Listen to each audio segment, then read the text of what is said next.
Good evening, everybody. We're back here on Lone Oak Farm for another episode. I think this is my fourth, and looking forward to actually starting and farming. And I don't know how many of these episodes I'll have recorded before I make them public.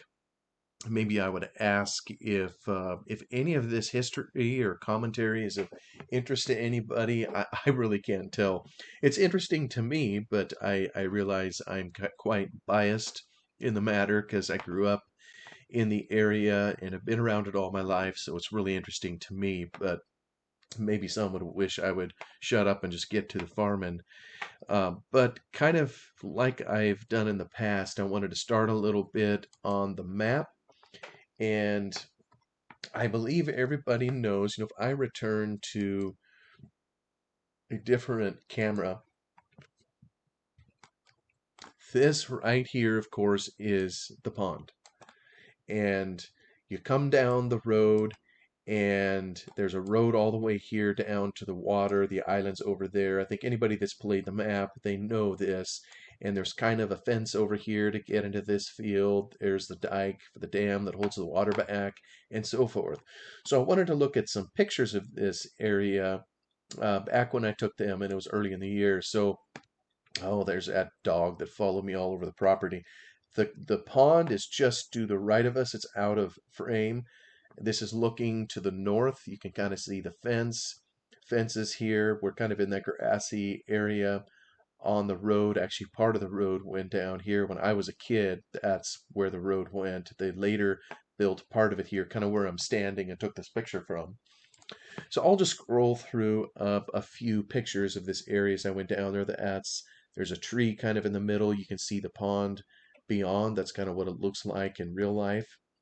It was a really frosty morning when I was up there taking some pictures, so it was a little bit cold. This is the the island is right over here. There's a picnic area we get into over here. I think I described in a previous video. So, whoops, there's kind of a double picture there. There's another one of the pond, kind of calm water on a cold morning. It isn't so cold that it freezes over. Matter of fact, it doesn't freeze over hardly ever. Maybe it gets ice on it every 7 to 10 winters, something like that, to where it's stout enough that you can literally walk on it, ice skate or whatever, but not that often, at least not in the time era that I've known it. Another one. This is kind of looking back up the hill. You'll see it's kind of steep up there.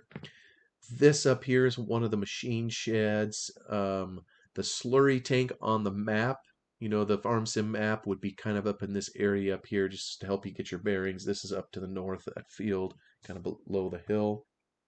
This now is more against the edge of the pond. They have fenced it off so any livestock that they ever have in here wouldn't get down and corrupt kind of the edge with the water and erode the hill.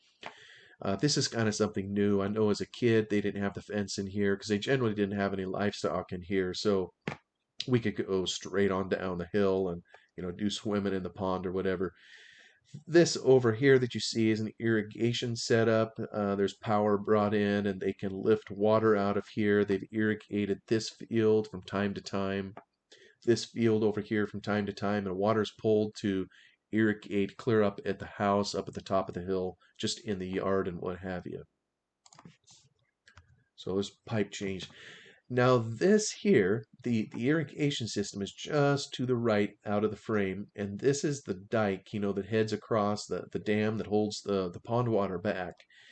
This here, this concrete block, who knows how heavy it is sitting here. It's been here for decades and decades. Years ago, back when my grandfather put the dike across here, he built it himself, with dozers and whatever equipment he had. I think there was some logging he had to do with this ravine, to fill it up with water. But over on the hill over here, maybe I should even pull the map up, this one here. Over on the far side of this hill, somewhere kind of in here, if you will, there is or was a coal mine. Underneath the property, there is a seam of coal, and I forget how far down it is, but there was so much there that they attempted to mine it. There was a period of time where they did. I don't know if they did it during like the era when my father was growing up on the farm. My grandfather unfortunately has passed away, so I couldn't ask him. I think there's even paperwork at the county that if you're really good at researching, you can look it up and see kind of what was there. But there used to be, according to my father, across this ravine, instead of this dike here, there was a trestle. Kind of those like those old mining cars. They would go across this trestle, and whether my father ever seen it used, I don't know. But the mine was over here, I understand. And actually, there's another mine entrance right in here somewhere. There's something that my uncle's uncovered that is a shaft that goes straight down, and they believe there was a seam kind of over here in the hill back in the day. But this concrete block, which isn't in the map, obviously sitting right here. Maybe I'll go back to the picture. This apparently held a briquette making machine. There used to be a building here, and so they would bring the coal over, and I think they turned it into briquettes. This was something that my grandfather had nothing to do with. I think maybe it was a previous property owners, someone who had mining rights, whatever. But it's just kind of a fun little story, kind of the area era. And this has been left here. Why, I don't know. It looks pretty doggone heavy. So I don't know what it would take to move this. It's just kind of a reminder of changes that happen over time. And I know this is going to be the same no matter where you go in the world. There's going to be something sitting somewhere. And eventually people go, well, what is this thing? Why is it here? And people have long forgotten the history. And even as I try to recount what the history is, I barely know it. It's only because, my father told me what this was, and I've already told you almost everything that I know about it, but it's just, one of those things that was here. Maybe a couple other pictures. I think when I came out here, I climbed over this gate and kind of went across the dike to take some pictures, different perspectives of the pond. So walked across here. This is looking to the north. The pond would be directly behind me. You can kind of see my shadow taking the picture. I have no idea what a barrel is doing sitting down there in the middle of the way, but it is what it is. This is then facing south, looking at the pond. You can kind of see the dock over here. It's too dark maybe to see the house on the island.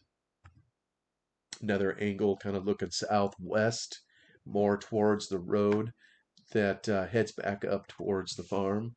And you'll see, by the way, there's a little trailer. I say little, it's a home that was in there. My uncle lived in there a number of years before he moved into the main house when grandfather moved off the farm.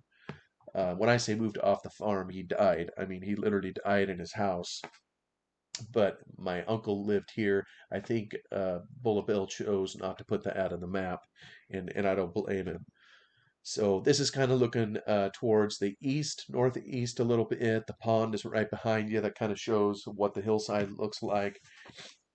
And there is a section in here where they don't farm. These are basically hay fields. I think I mentioned that in a previous video.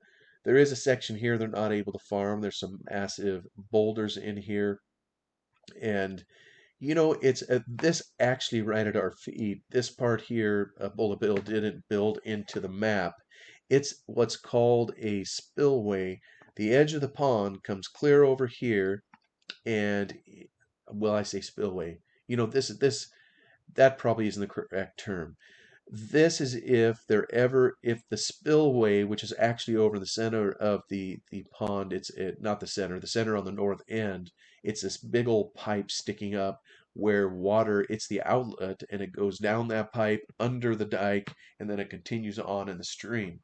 Should that ever get plugged, or should there be some abundance of water unforeseen, this was kind of designed over here as a route for the water to take to go around the dike, hopefully without destroying the dike, if that kind of makes sense.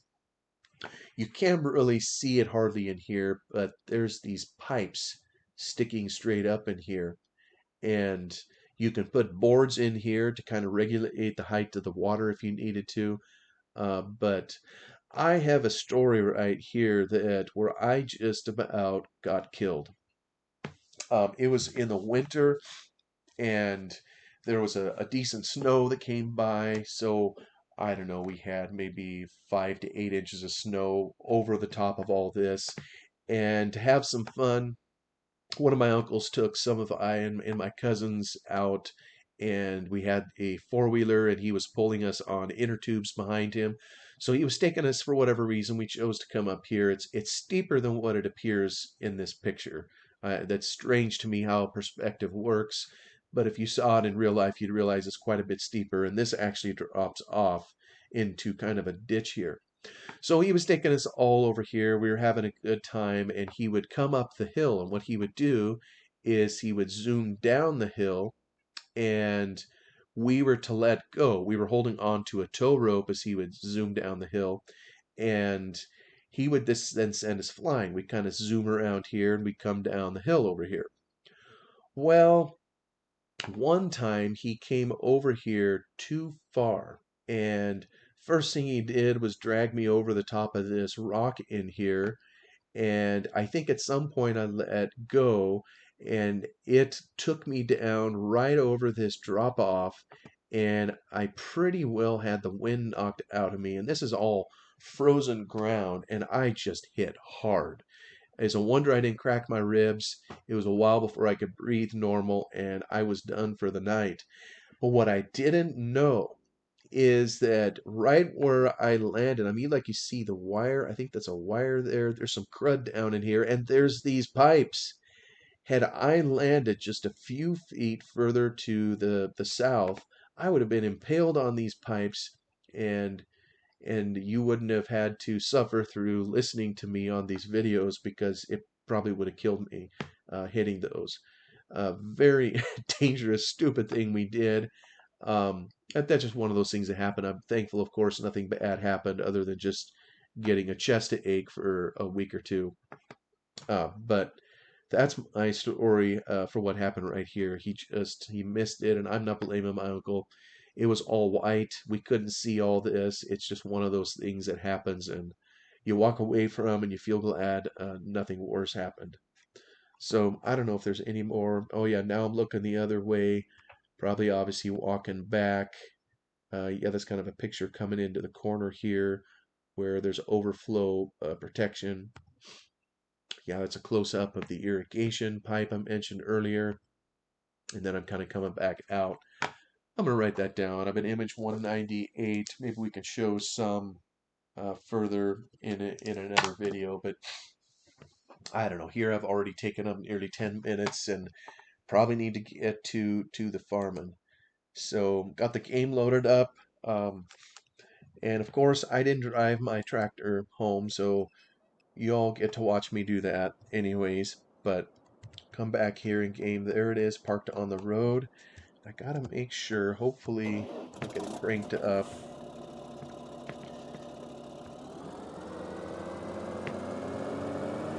Yeah, it's just when I press the side to side buttons on here, it conflicted with quick camera, which I appreciate. So I changed those to here, which was on the number pad instead of on the arrow pad. So coming in here, this is so familiar. I feel like I'm there in real life. This is how the fields look, although it's scaled a little bit. And oh, that means there's another input binding conflict with quick camera. Well, we're just going to have to do the best we can at that. Sorry I didn't turn on my blinkers, but I got to be honest, when I was on the farm, I don't know that I ever turned on my blinkers either. I see it stuttering here a little bit. Makes me wonder what my FPS is. Oh, only 16. Well, that's not very good. I thought my computer was a little better than that. Maybe I'll stay out of cab. I think you saw the turn in the road. I mentioned in a previous video there's a massive boulder in there. There was a reason for that. And see, here's something here. You know, This is some modification I did to the map, and I'm sorry that I did it. I was playing with a playing partner who wanted to be able to put a building in here, so he insisted that I kind of scoop all this out so we could put a big building. Well, now I look at it, and there's a crop planted in there. The contour of the ground is ruined. So if Bullet Bill ever sees this, my apologies. I I need to figure out a way to get that back. The trouble is I've done so much other things to this map that I kind of like having that way that that I'm kind of stuck with this for a little bit. So I think I've mentioned I wish I had saved this in kind of additional iterations previously, but I didn't. There's just so much to admire about Bullet Bill's talent as you look to this map. Everybody knows we have the dreaded viewing circle, but look there, you can't even hardly see it. He's gotten it to blend so well with the textures, you know, to wherever you look, it just fits in and your eyes only barely notice it. It's the limitations of the game. So coming in here, we are going to head out to field, let's see which field. We're going to leave field 35 and 44 alone. Remember, we're going to harvest those as grass seed. But field 45, we are going to plow it. And whoops, I had to be careful with my combine there. Head on out to the field. I think what I was pointing out a little bit earlier with the pictures here in real life for many years, and it might still be there. I think there was yeah, this is just stubble out there. There was a mobile home, and that's where my uncle lived for a few years. And I gotta say, you know, let's look at this. I think I'm gonna be digging up some rocks, and just for kicks, let's kick that up maybe to... Oh, this is performance overlay. That's gonna that's gonna interfere with my... Well, let's get rid of that. You know, it isn't recognizing my rock digging. I see it's on low. I was gonna put it up to medium, but with my recording software, it's kind of interfering with that. So at least it wasn't the same thing that would turn it on or off, so I can keep recording. But I'll just leave it at low, so there at some point there'll be a few rocks that come out. And maybe what I'll do is I will take a few rounds on this, just doing them myself.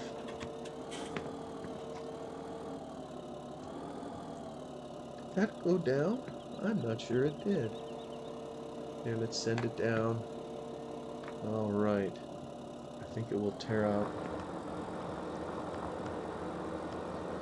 There, we get it moving on. And this, you know, I mentioned I wasn't going to try to do realism as to exactly what they would in real life. This is maybe close to what they would do in real life, where they would use a chisel plow versus using a moldboard plow to do this kind of work in the field. And by the way, in real life, we would have just went down an extremely steep corner. This is a very steep field in here. There's, I think, a couple 100 feet of elevation difference between where we're at, kind of right here with the tractor, and the top of the hill with Lone Oak. And I think with a DEM map, you know, when Bullet Bill or other mappers pull the data, the topography data from the internet, you know, you get all those data points, but there's kind of a smearing of it, if you will, when it's imported into the game, and it doesn't quite get it as steep as, you know, it truly is in real life. You do see the hill, but trust me, it isn't flat in here. It's heading uphill this whole way. And it looks like I don't know how to drive. It's interesting, this field here too. He does have a little dirt zone around the edge. Maybe he noticed that in the fields. I think I've commented that on that in some other videos. Substantially all of the fields in this particular area have what is called a fire break around the fields, and it's, primarily for the burning, that will take place, to make sure there is always a buffer for everything. Just if you light a fire, and I have many pictures of this field being on fire, you need to have a place where the fire cannot go across. So hence the dirt fire breaks, as we call them. This also is pretty steep in here, coming up here, and it in real life, I mean, it is quite a hike to haul up there, and quite a view then when you get up on top. And speaking of view, I wonder if nope, we're down a little bit. You probably couldn't see Mount Hood coming down around this curve in the field anyways, but I know you could see it from up top at by the lone oak tree.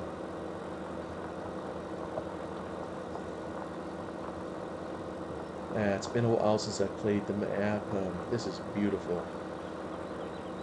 And I've been making some videos over on Elven Valley for Farm Sim 15, kind of reminiscing over that, and that also is a stunning map. And for the time era of the game, looked just lovely. But obviously, by the time you come to 17 and then later versions, visually, especially in 17, I gotta say 19 was a little bit of a disappointment in terms of how it looked. But so I tended to hang back, and I know there's a number of us that did that, stayed with Farm Sim 17, through most of the life of Farm Sim 19.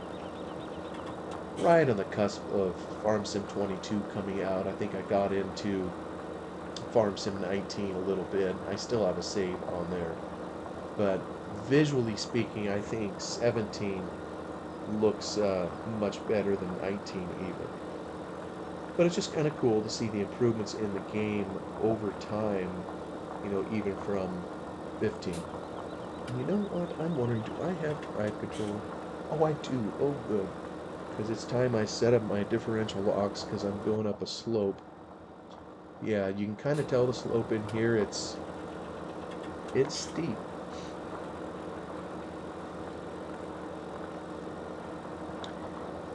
I'll maybe show pictures at some point. I know I've posted some of them on the internet, but a couple summers ago, maybe it was the summer of 19, I made a visit on the farm during harvest when they were harvesting the lone oak field, and I took some footage, some pictures. It really makes me wish that I owned a drone sometimes, to take some of... There's nothing like that top-down look, and maybe that's part of the reason why hey now. Something looks wrong here. Oh my goodness. Well, this is embarrassing. I start up a series on Lone Oak Farm, and here I drag a tractor and a chisel plow up here, and where's the tree? Oh, for goodness sakes. Well, I can't explain that. Something must have happened to it, so surely I didn't remove it in the editor. That seems just silly that we wouldn't have the tree up there. So I'm going to need to... I'm almost positive. Well, let me just check. I'm going to get out of that real quick, and I'm going to head back over here to the... Oh, where's my mouse? Let's look in the map. This is down by the pond, of course. Well, yeah, there it is. Oh, for goodness sakes. Well, I don't know what's up, folks, but we're missing the lone oak tree, the namesake of the map. Goodness gracious. I'd have to ask Bullet Bill. I know on our server, and maybe this is what has happened. I realize some people trying to be funny or whatever, they'll even go and cut the tree down or whatever, and well, each to their own. But I know on our server play, I think I wanted to make that tree so that nobody could cut it down. Oh, there's our first rock. You heard the little tink when it popped out? And you know what? There are rocks right in this area in real life, so there you have it. Honestly, do I have? I think I have GPS on here too, right? Sure enough. Let me get that going. See if I can get her straight. A little bit more. No, I don't want to be at an angle. There we go. Good enough. I'll tie that in so I can at least make this straight. I'll maybe make another round before I turn a hired worker loose. We've got a little bit of cash. See, unlike our cash position over on Gelvin Valley, we actually do have a little bit of money here on this one. Although I blew most of it just getting a decent tractor.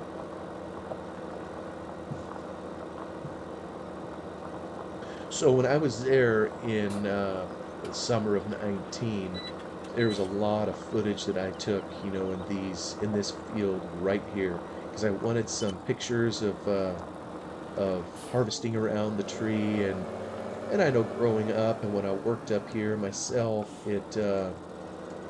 there were a lot of pictures taken in conjunction with the tree. I mean, how can you not? You know, with something like that up there, it kind of is a natural landmark. And I go to look, and of course it's not there. Oh my goodness. This is just embarrassing.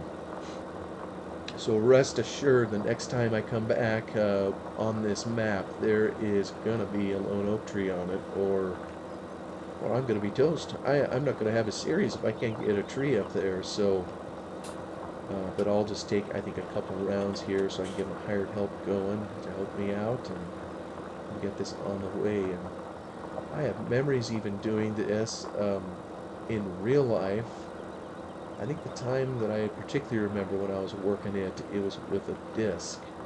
And I was going back and forth from east to west, and I remember coming down in here. The soil is different in this area than it is on top of the hill. You'll see darker, richer soil kind of down where our tractor is in here. It falls apart super easy. It wasn't very cloddy at all. So some better quality dirt, I think. But once you start climbing out of here away from the pond and you get up on this hill, it's rocky and red dirt, kind of more clay. So, you know, if they were going to pull a moldboard plow, it probably would be, you know, just behind where I'm at currently, kind of down in that dip. And don't know if that's where they ever did use the moldboard when my grandfather had it. But there just aren't that many places up in these hills where that could be done, you know, the standard plow. You know, I should probably turn off GPS.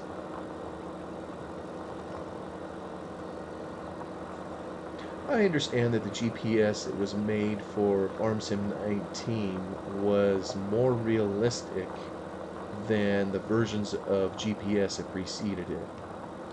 But I kind of got used to the... Uh-oh. Oh, something hit there. I wonder if I did an autosave.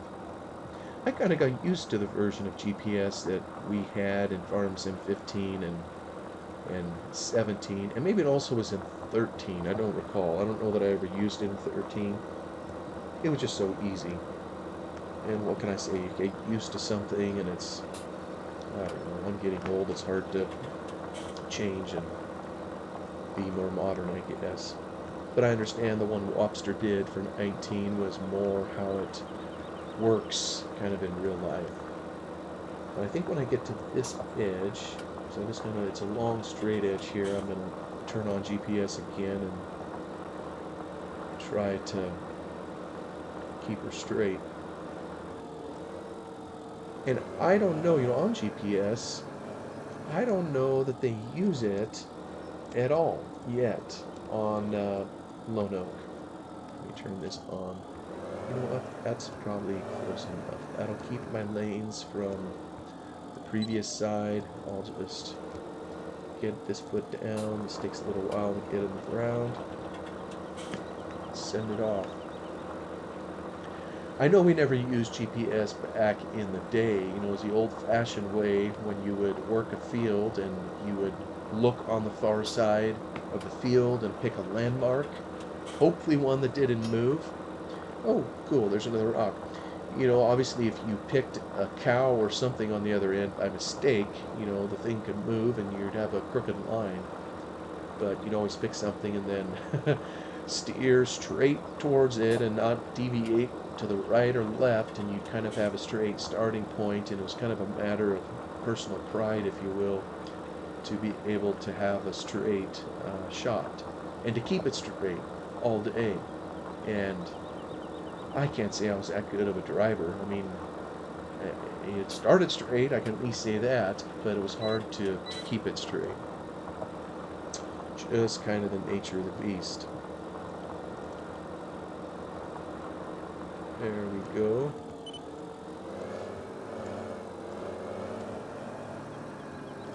I have lots of memories of this field. This was the home place, and I don't know that it was always done last. I think a lot of times in my playing habits, if you will, I kind of like coming back to the home place to do last as the final field. But I'm not sure why that is. Um, I can't say growing up that we always harvested this field last. You know, it all depended on what we were growing in it and whether it was ready to go. And you know, the Lone Oak farm is in what are called the foothills of the Cascade Mountains of Oregon. You know, it's just out of the valley, if you will, the Willamette Valley. I guess it's part of the valley, but it's kind of up in the hills. So this area where the tractor is probably 600 feet elevation above sea level. So it's still not that high, but down on the valley floor it's about 100. So, you know, many times up on this hill you could look down over the west and you kind of can't even in game here and see kind of the lowlands of the valley over there and whatnot. Um, but the lowest land that is farmed, you know, in the various properties is probably, 250 feet. So, I don't know how that is for elevation drop on a typical farm. This is probably some of their higher ground. I don't know if they have some that goes up to 700 feet. So maybe there's a 500-ish foot range between them all. The reason why I comment on that is because it makes a difference, a significant difference, as to how quickly grass seed ripens and is ready for harvest. And it would make a difference too for any other crop. The higher the elevation, then the longer winter is going to be, and the longer it'll take for spring and pollination to happen, and the further into summer you got to go before you can come in and harvest it. So the first fields, you know, that we would windrow and lay down tended to be those at the lower elevations, and then those at the higher elevations came later, you know, which would include this field here. And maybe that's why I have some memories of ending up here kind of towards the end of harvest if this was one of their higher elevation fields.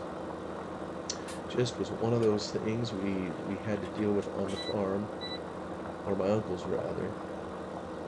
So there is 2 rounds. I'm trying to figure out if that's enough. Maybe that's enough to get him going and have someone hire it. So I'll set him down. Oh, wait a minute. You know something? We have auto tractor. Look at that. I'm not sure I want an alternative helper. Let me see if I can do it the normal way. Off. This work? Let me see here. Does that go? Will he just go back and forth, or is he going to turn off of that course? Oh, I see him turning. Well, you know what? That ain't the worst thing. I'll get him going. He can do that in a circle. There's lots and lots of fields we worked in a circle anyhow. I was thinking it would do it back and forth, but that's all right. Alternative helper somehow is still on. But I'm going to end the episode there. I think I'm well over half an hour on this. There's our horse out in the pasture. Look at him go. And I added that to the map. I don't think it came with it, but I wanted to have something a little extra there. I'm going to call it the air. Thanks for watching and listening, and we'll continue this at another point. Bye for now.